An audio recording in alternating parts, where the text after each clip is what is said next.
स्वागत है आपका एक बार फिर से इम्पोर्टेंट वीडियो में। आज हम इम्पोर्टेंट पीवाईक्यू की सीरीज़ को आगे बढ़ाते हुए एक और इम्पोर्टेंट क्वेश्चन करने वाले हैं, जो कि सिंप्लीफिकेशन टॉपिक से है। सिंप्लीफिकेशन की दो से तीन क्वेश्चन आपको देखने को मिलते हैं रेलवे के हर एग्जाम में, ठीक है, लेकिन थोड़े कॉम्प्लिकेटेड होते हैं। कैसे उनकी ट्रिक को हम समझते हैं, कैसे उनके जो कॉन्सेप्ट काम करते हैं वो हम समझते हैं, ठीक है। तो सिंप्लीफिकेशन में जो भी क्वेश्चन होते हैं वो बोडमास के नियम को काम करते हैं। बोडमास के नियम, बोडमास आपको पता होना चाहिए बोडमास का नियम, ठीक है। बोडमास का मतलब BODMAS, ठीक है। इस सीरीज में आपको क्वेश्चन सॉल्व करना होता है बोडमास में, ताकि आपको आसानी से सॉल्व हो जाए। अब हम समझते हैं बोडमास क्या है एक्चुअली।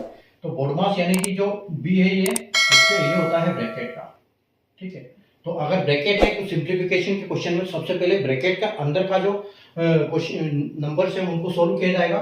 उसके बाद ऑफ, जो ऑफ होता है मल्टीप्लिकेशन की जगह ऑफ लगता है, वो ऑफ होगा। और इसके अलावा एक ऑर्डर भी होता है इसमें। ऑर्डर यानी कि जैसे आप देख सकते हो स्क्वायर, तो ये वाली चीज सॉल्व होगी उसके बाद, ठीक है। डी का मतलब है उसके बाद डिवीजन का नंबर आएगा। उसके बाद डिवीजन यानी कि डिवाइड सॉल्व होगा, भाग। और उसके बाद होगा मल्टीप्लीकेशन यानी कि गुणा, मल्टीप्लाई होगा। उसके बाद नंबर आएगा एडिशन का, यानी कि उसके बाद प्लस होगा, ठीक है। और एस यानी कि सब्ट्रैक्शन। तो इस सीक्वेंस में जब आप सिंप्लीफिकेशन को सॉल्व करते हो तो आपका आंसर एकदम एक्यूरेट आता है, ठीक है। तो आइए हम इसको सॉल्व करते हैं इस विधि से। तो देखो क्वेश्चन क्या है आपका, 6 स्क्वायर प्लस, और बीच बीच में मैं आपको कॉन्सेप्ट भी बताता रहूंगा इनका, -5 अंडर रूट में 25 -11 इज इक्वल टू एक्स। तो आपसे एक्स का मान पूछा है, और 6 स्क्वायर अंडर रूट में 2 का स्क्वायर है 5, और अंडर रूट 5 अंडर रूट 25 और -25।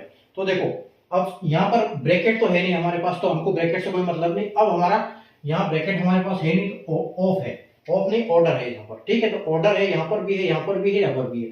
तो तीन जगह जो पहले हम ऑर्डर करेंगे, ठीक है। तो ऑर्डर का देखो 6 का स्क्वायर अगर आप करने जाओगे तो आपको मिलेगा 36, ठीक है। तो इसको ऐसे कैसे प्लस कर दो। अब देखो इसका जो कॉन्सेप्ट है, इसका कॉन्सेप्ट क्या होता है कि अगर कोई भी नंबर अंडर रूट में हो और साथ में उसका स्क्वायर भी हो, तो उससे क्या होता है, जो अंडर रूट के साथ ये स्क्वायर कट जाता है, ये दोनों बराबर हो जाते हैं। तो यानी कि आपका फाइनल में क्या निकलता है, 2 बाहर आ जाता है, ठीक है। उसके बाद आपका माइनस है। उसके बाद देखो 5 के साथ अंडर रूट में 25 है, तो इसका मतलब क्या है, ये मल्टीप्लीकेशन है। और अंडर रूट को पहले आप बाहर करोगे तो इसका 5 निकलेगा, और 5 से मल्टीप्लाई, यानी कि ये क्वेश्चन कैसे हो जाएगा, तो यहाँ पर जो है 5 × 5 हो जाएगा, ये ऐसे हो जाएगा। तो इसका आंसर फाइनल में यहाँ पर क्या हो जाएगा, 25 आ जाएगा, ठीक है। और माइनस में क्या है, 11 इज इक्वल टू एक्स। बस अब आप इसको सोल्व कर लो और आपका आंसर आ जाएगा। तो देखो 36 और 2 आपका 38 हो गया। और अब ये 25 भी माइनस का और 11 भी माइनस है, तो माइनस माइनस प्लस होगा, ये दोनों जुड़ जाएंगे। तो ये दोनों जुड़ जाएंगे तो कितने हो जाएंगे, यहाँ पर आपको 36 हो जाएगा, ठीक है। और इसकी वैल्यू एक्स हो जाएगी।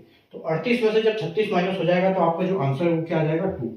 तो यानी कि 2 आपका यहाँ पर फाइनल आंसर हो जाएगा, जो कि ऑप्शन नंबर ए आपका यहाँ पर बिल्कुल करेक्ट हो जाएगा, ठीक है। तो बोडमास के नियम, इस सीक्वेंस को याद रखना। इस सीक्वेंस के हिसाब से बोडमास के जो सिंप्लीफिकेशन के जितने भी क्वेश्चन होंगे वो बोडमास के रूल के हिसाब से सॉल्व होंगे, ठीक है। उम्मीद है आपको कॉन्सेप्ट समझ में आया होगा।